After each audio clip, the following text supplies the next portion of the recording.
Crystal Palace swoop into the London Stadium tomorrow afternoon for a Premier League clash, but will probably be overshadowed by certain events that will be going on off the pitch before kickoff.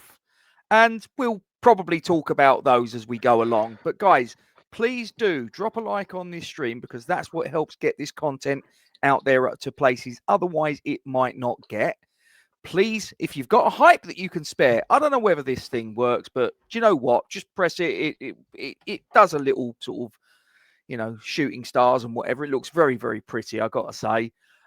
Comment in the section below as we go along. We're obviously going to talk about various things, so please feel free to get in various things like your score predictions, teams, and whether you think we're talking a load of old nonsense, which often happens.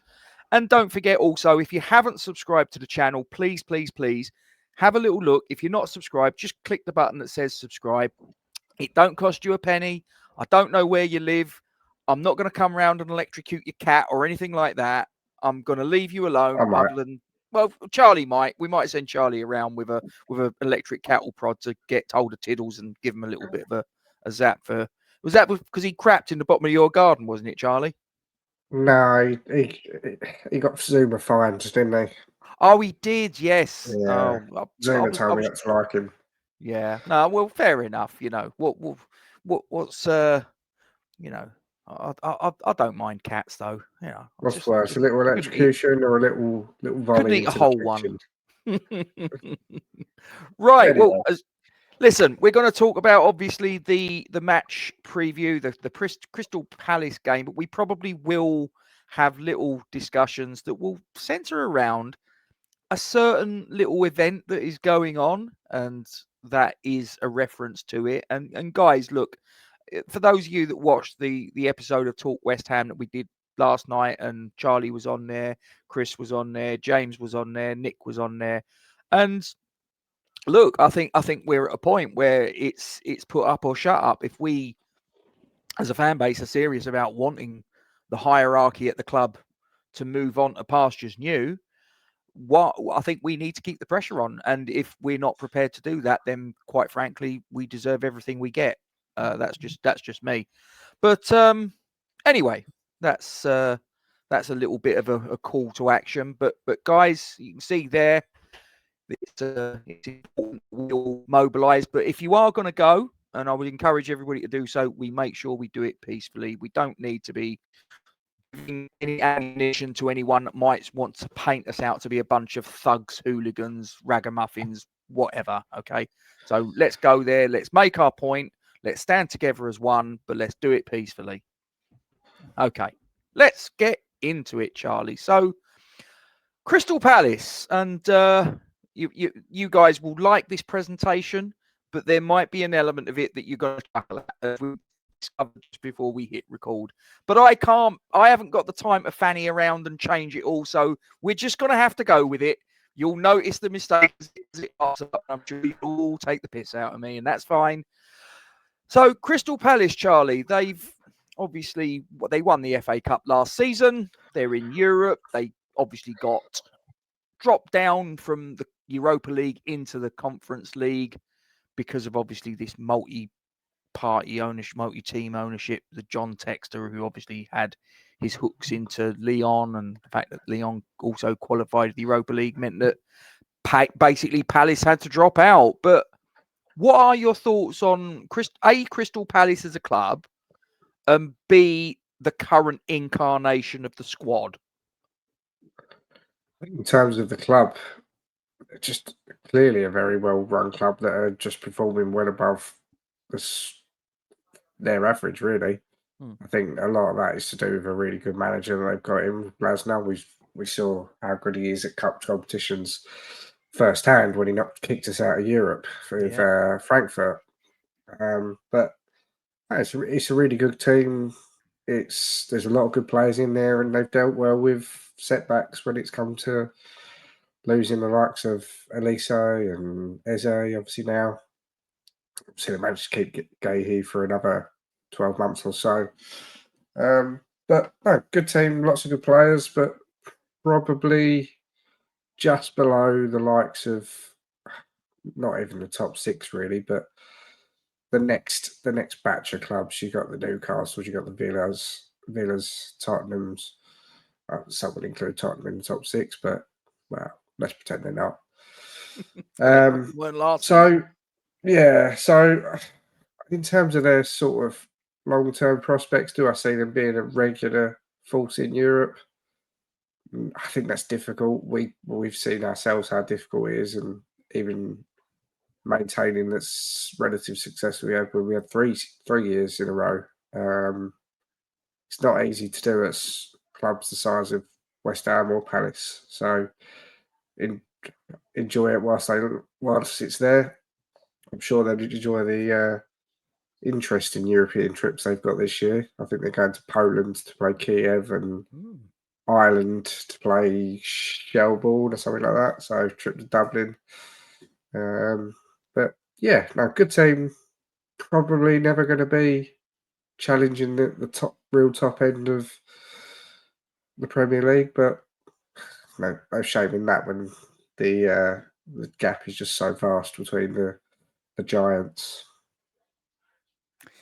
Yeah, and this, Charlie, is the bit where anyone that is sharp-eyed and is observant will probably be taking the piss out of me. So I cobbled this little presentation together, and I thought, great, what I'm going to do is I'm going to pick 2 players that I think are going to be key to each team. As you can see, I picked Lucas Paqueta for West Ham United, and I picked Ismaila Sarr for Crystal Palace.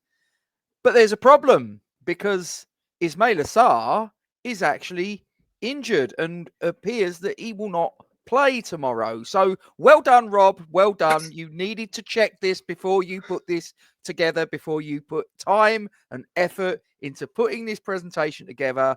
You really need to do your due diligence. Lesson learned. Yeah, but I mean, anyway, so if you was a YouTube expert and did this, if you was an expert, you would have just gone over it, pretended didn't even know there was a mistake, and then you would have had loads of comments in there. Oh, you're an idiot. You're an idiot.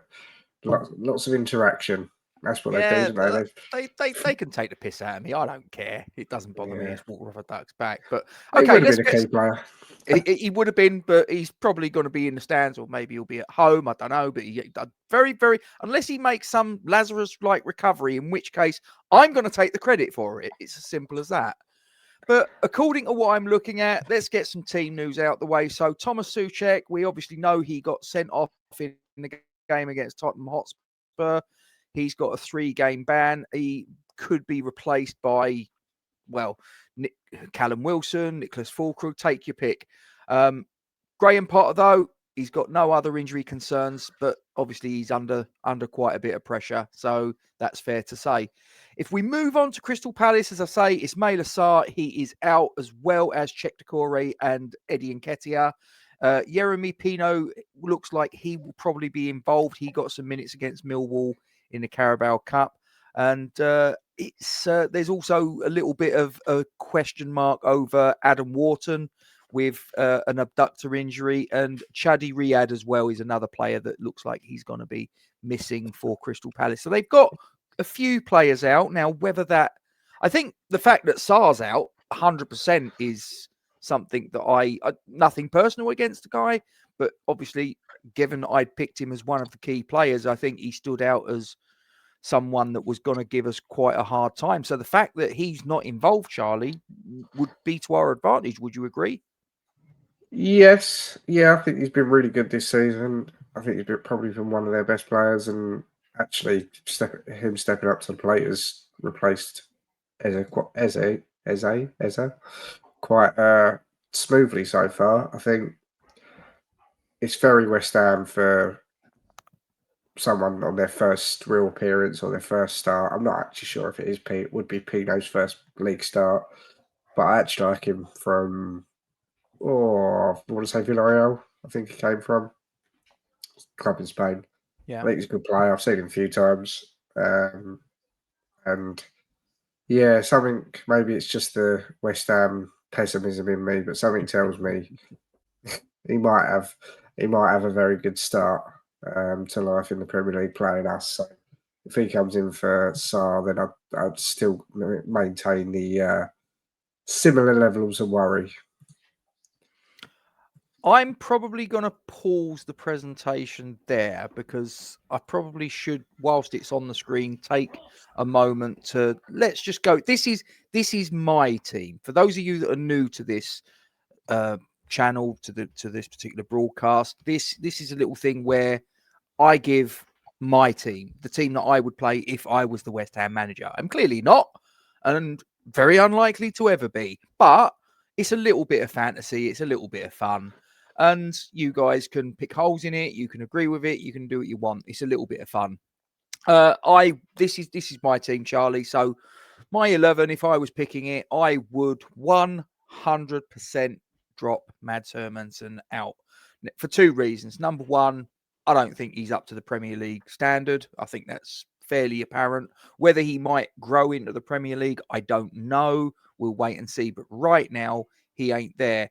And with each game that goes past, I think his confidence grows ever more brittle. And I think also it's affecting the players in front of him, quite honestly.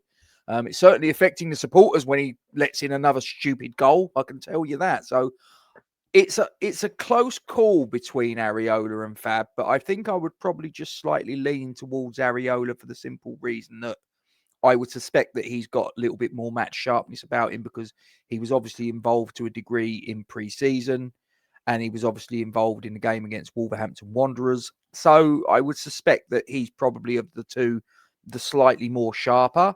But I really wouldn't have a problem if Fabianski was between the sticks, if I'm being truthful.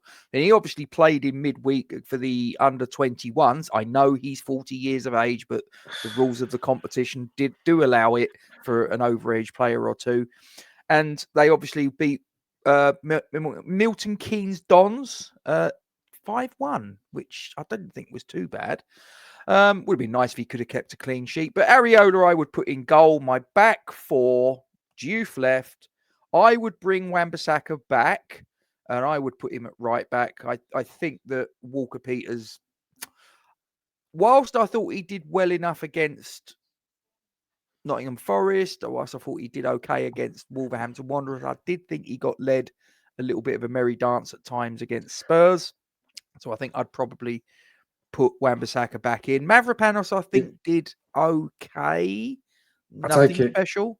Given Potter has confirmed that Wan-Bissaka's out sick still, I take it that you would put Walker Peters back in on that basis. He's confirmed he's out sick. I wasn't aware of that. Yeah. Again, terrible. Yeah, as you were talking about it then, I was like, hang on a minute, I watched his press conference earlier. He said he's still out with a stomach issue. He's lying. He's lying. He's trying to lull everybody into a full sense of security. Possibly. I would. This is me as the manager. I would turn around to Aaron Wan-Bissaka and say, "Stop being such a fucking pussy. Get out there and have the shits on the pitch. Get out there and just take some Imodium. Do whatever you got to do. Have a shit at halftime. Do what you got to do and just play. Stop being such a girl." I'm probably not allowed to say that. I'll probably get cancelled now. Anyway, so I would bring Wan-Bissaka back. I wouldn't take any of that nonsense. I'm not well, boss. If you ever sort of like had when you sort of like get people phone you up on the sick and they do that voice, don't they? Oh, I'm not well. Oh, fuck off. Anyway, so my centre backs. Look, if they want sympathy, it's somewhere in the dictionary. It's halfway between shit and syphilis. My centre backs would be Mavropanos on the right. And this is probably the one that a lot of people are looking at and going, really? I would play Igor Julio. And a couple of reasons. Number one, he's a left-footed centre back. So putting him on the left would make sense. I know you could turn around and say, well, what about Kilman? I've not been overly impressed with him. I've got to be truthful. I thought he started last season pretty well, but it was just as the season went on, it was diminishing returns. This season, I think he's been woeful. So I just think, and I hark back to Craig Dawson, who we got in on loan, who nobody really rated. The team that he'd left didn't rate him, and we didn't rate him. And then one day, I think he waited about 10, 12 matches on the bench, didn't get a kick, and everybody's wondering what the hell we'd bothered doing a loan for. And then I think it was away against Southampton. He got an opportunity and he never looked back. So let's give this guy an opportunity. If he stinks to joint out, then okay, we know that there's a reason why he was said to be Brighton's 5th choice centre back. But I'd give it a go. You know, you got to roll the dice sometimes. I'd go 3 in midfield. I'd go Magassa as the defensive shield, and I would have the 2 Portuguese-speaking people in the central midfield department, Lucas Paqueta and Mateus Fernandes. I know Lucas Paqueta is Brazilian, but they speak Portuguese. And then my front 3 would be Somerville left, Bowen, the captain, on the right, and I would have Callum Wilson through the middle. Now, there will be people at home putting their comments in, hopefully, and telling me what an absolute moron I am, or agreeing with me and giving me their 11. But, Charlie, what say you? I don't think many people will be too far away from that 11. I think generally I've watched a bit of content today from various channels building up to the Palace game, and I think generally everyone's sort of saying the same kind of lineup needs to be done. I think the 3 in midfield has to be the 3. It's shit or bust basically for Potter. Brought in a £20 million defensive midfielder. He better put him in, and we all know he's not going to. We all know James Ward-Prowse is going to be in there, but yeah, but I think nearly every West Ham fan will probably agree with that central 3 in midfield. Goalkeeper, I think there's a lot of apathy towards. We've got 3 backup goalkeepers and no number 1. So part of me thinks chuck whoever you want in there. I don't really care. I don't have massive confidence in any of them for various reasons. Would you stick? So I'm not saying you'd stick with Mads Hermansen, but you wouldn't have so much of an issue if he was between the sticks then. Not particularly.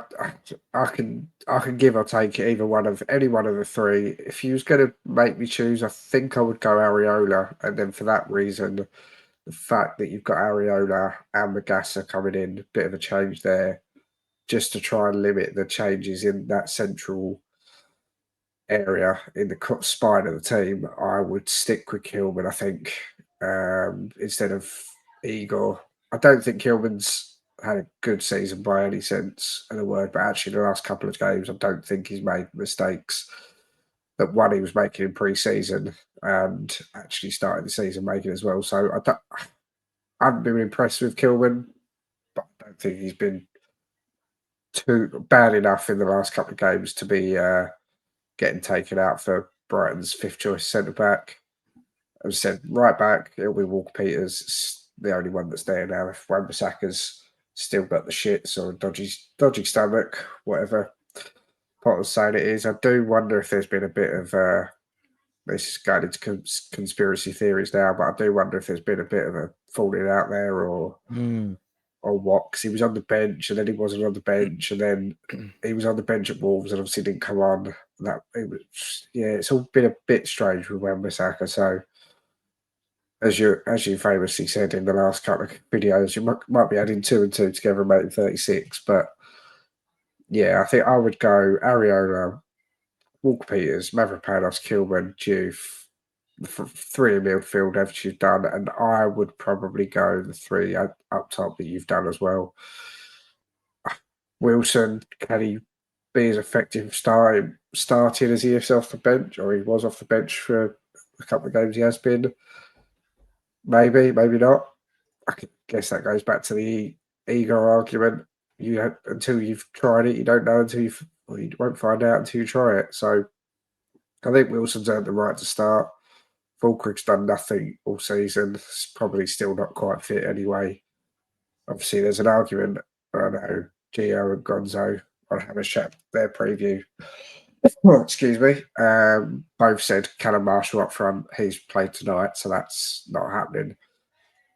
Even if it was a possibility, I don't think I'd do it for a game quite as important as this anyway. It certainly give you legs. So I think I'm largely in agreement with that team. A couple of tweaks, but yeah, I suspect that's probably 9 or 10 of what most West Ham fans want to see. I suspect we're not going to get 8 of them. Yeah. What, if I may ask, Charlie? So obviously I did the little presentation, which kiss of death. I put Ismail Assar as the key man, and I've then discovered just as we're about to hit record that he ain't even fucking playing. But never mind. I can edit it out. I'm sure they'll Oh never yeah, why not? know. They'll never know. Who do you think is their key player? Can I do a cop out? Because I don't think there is No. a key player. Well, I'll choose a key player in a minute, but I think the back five is a key unit, Yeah, and I'd agree. I think the three centre backs are so good, for all different qualities. Obviously, Chris Richards is the one to look out for at corners, but Yeah. you wouldn't be surprised if Guéhi or even Lacroix got on the end of a header. I think Lacroix has been a really good signing for them since coming over from Wolfsburg, I want to say. Could be getting We caught was out there. linked with him, if you remember, about 2 It seasons ago, was. 3 seasons ago. Yeah, and Milenkovic of Forest and Yeah. about several other good ones now. But yeah, I think the three centre backs there, Munoz, right back, is very attacking, significantly more attacking and competent going forward than either of our right backs. Tyreek Mitchell is okay. He's a decent Premier League player. Yeah, I think the back five unit is the key to Crystal Palace getting a victory, and I suspect we won't be able to break it down. And I shit my pants, and then three centre backs going up to our defence and goalkeeper at corners, because no matter what Graham Potter says, we did not defend 10 corners well before we conceded them against conceded one against Tottenham. I don't think we could defended any of them well, really. I felt like we was going to concede every time they had a corner. So, yeah, I think that's the key for Palace in terms of a key player. If he plays, and it's only the last, well, it's a few videos I've watched today. Really, you can tell I've been busy at work. Um, but I watched what's his Dan HLTCO. I might not be quite right, Okay. but the Crystal Palace fan, and he was saying Mateta's been looking really tired and looked like he needs a rest, which I haven't watched loads of Palace this season, but he obviously has, so I'll take his word for it. Seems a bit early to be getting tired and needing a rest, but Yeah. I don't. If he doesn't start, that gives me a bit more confidence. I was going to say a lot more confidence then. That might be going too far. Stretch. But I don't. I fear him as their striker. I don't necessarily fear. I couldn't even tell you really their backup strikers. I should probably check that before I said that. But they haven't got any. That's why I couldn't think of them. It is Mateta and then Pino is not a striker. He's a midfielder, really. When you say that, I think you're saying pedo. Well, As in, Jimmy Savile and all that. wouldn't surprise me. These Premier League footballers. Yeah. These days. But yeah, so it'd be interesting. It's interesting to see what he does if Mateta doesn't start. I suspect he will. But then if he just runs him into the ground and plays him twice a week for the next 6 months, he's going to be dead by Christmas. So yeah, that'd be an interesting one. But yeah, key player if he starts Mateta. Realistically, the key to Palace getting a result is going to be their back five, I think. Yeah. Well, against our lot, they probably wouldn't have to work too hard. Let's be honest about it. What do you think about the West Ham player that you think is going to need to show up if we've got any hope of getting anything out of tomorrow's fixture? I think we need a show from Bowen. He's obviously you've got Paqueta on there. He's been quite clearly our best player this season. It's not exactly a high bar to reach, but yeah, I think Bowen needs to show up, and I think just don't expect anything from any of our strikers, whoever starts, whether it's Wilson or Fulkrug or Bowen, who quite possibly because if from what Potter said, it sounds like Wilson can't do 90 minutes or can't start because he can't do more than 45 minutes. And then is he going to start Fulkrug just coming back from injury? So I do wonder if he's going to actually start Bowen up top again, which is I do not like to see. But yeah, if we're to get a result, whether he plays up front or on the right.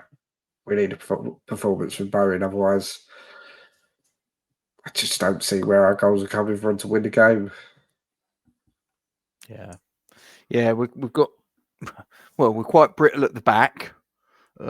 Generally speaking, the composition of the midfield has been slow, to say the least. And we've got a front line that is lacking in any confidence and just misfiring more often than not, other than the Nottingham Forest game. But that seems like a lifetime ago, but it was only 2 games ago. So, but yeah, so we had that Poxy international break in between, didn't we? We've got another one coming up soon. Brilliant. What's your score prediction, Charlie? And you guys at home as well, get yours into the comment section. How do you think this is going to pan out? And I'm going to be a little bit controversial with this with the question that's going to follow it. Given all of the what's going on outside the ground, what will be going on outside the ground before the game, do you think that on its own will affect the players? And if it does, and I don't necessarily think it will, but let's just suppose, just for the sake of the conversation, just suppose if we start to get, to use James Fever's expression, that we get rolled. Do you think there's any possibility it could be like the Burnley game and start to get a little bit fractious in the stadium? And if it does, do you think that is going to be counterproductive to the team? If it gets to that stage, of course, it's counterproductive. But if it ever gets to that stage, we're 2, 3, 4-0 down by that point. I don't think that Burnley protest happens if we're 1-0 down. We was 3-0 down at something like that at that point against Burnley, wasn't we? So I think so. It's vague memory, but yeah, if it gets to the stage where there's people kicking off in the stands, which I'm not convinced there's enough passion in that ground anymore to actually have another Burnley. I think a lot of the people on the protest will be going to the protest and then we'll be walking away and going back home or to the pub or whatever. We know 30 odd thousand, whatever, have not renewed over the last 9 years. And I think a lot of them will be the ones that are part of the passionate fan base. So do I expect it to tip over into anarchy and chaos as like it did Burnley in that stadium again? I don't think so. I can't really see it happening. I just think there'll be mass walkouts as we saw against Tottenham. Like, if there's not going to be the anger and violence, for a better word, or disruption from the crowd, that again, when we was 3-0 down to Tottenham, I don't think there's going to be. It can't be worse being 3-0 down to Palace. Maybe it can, but yeah, I don't see it kicking off his side in terms of affecting the players. They'll obviously the bus will probably go past the protest. I'm not sure what time they get to the stadium for home games, but 3 o'clock kickoff, they're probably going to be there 1 o'clock maybe. So if the bus is going in at that time, the protest will be there, and hopefully there'll be a few thousand fans there. See what the turnout's like. But I don't know if you've seen it, but the letter from Hammers United today to Graham Potter and the team. No, I haven't. No, tell me more. So they basically put out. Do you remember the old saying, "Back the team, not the regime"? Not the regime, yes. Yeah, it's essentially along those lines. It's saying, look, we're doing the protests on the weekend and the boycott, but against Brentford, it's not against the team. We fully back the team and want to see us get points and back the manager. I mean, that might be stretching it a little bit, but I like the fact they've said it. It was a good letter, actually. Yeah, I read it. I was like, yeah, fair play. I'm sure some of these players are up on social media and their wives and whatever. Bowen's on social media, I'm sure. So I think they know the anger and protests are not at the team necessarily. So, and if anything, we saw it at Sunderland when we went away at the first games of the season. The bus came in and they through the crowds, and It was just vigorous support for the bus, and I think that's what you'll get if it goes past the protests tomorrow, or today, as someone might be watching this. But yeah, I think the protests will be passionate and aggressive and balled out for the majority of the time. But I think as soon as that bus comes in, it'll be supporting the team and trying to G them up. So the last time we had a protest was Southampton, and I'm sure we went on to win that game. So didn't hurt us then.